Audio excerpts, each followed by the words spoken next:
Gusto mo ba ng easy dessert na magsasatisfy sa chocolate craving mo? Pwes, eto na yun. Apakasarap! Today, gagawa tayo ng chocolate truffles. Madali lang to, no bake, and konti lang yung ingredients na kailangan natin. First, dito gagamit tayo ng Van Noten Professional Intense Dark Chocolate Compound.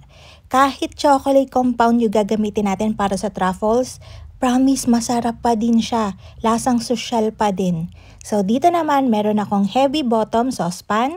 Maglalagay ako dyan ng 6 na pirasong egg yolks and unti-unti ko yung lalagyan ng 800 grams ng heavy whipping cream. Pwede din ang all-purpose cream. Nag-add din ako dyan ng 1/4 cup ng cocoa powder. Then hinalo ko yan, binuksan ko yung apoy sa medium-low. Lulutuin ko yan hanggang maabot ngayong 60 degrees Celsius. Tsaka ko i-add yung chocolate compound na chinap natin kanina. Hahaluin ko yan. At this point, pinatay ko na yung apoy. Iintay na lang nating matunaw yung chocolate natin. Kapag katunaw na completely yung chocolate, isasalin ko na yan dito sa 9x13 na rectangular pan. Pinapadaanan ko lang yan ng blowtorch para mawala yung mga air bubbles. Then, ilalagay ko na to sa chiller, i-rest ko to overnight.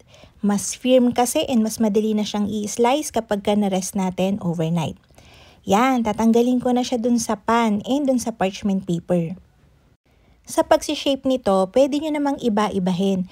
Pwede nyo tong ipang-decorate sa ibabaw ng chocolate cake nyo. Pwede nyo i-coat siya ng mga sprinkles, chocolate sprinkles or nuts. Pwede siyang pang-decorate ng cake.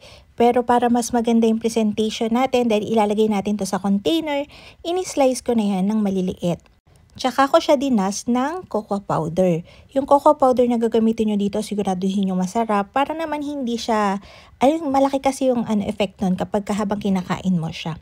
So yan, dahil mabilis siyang magdikit-dikit, ini-slice ko pa yung mga part na nagdidikit-dikit. Then, gumagamit ako ng 500 ml na, anong tawag dito?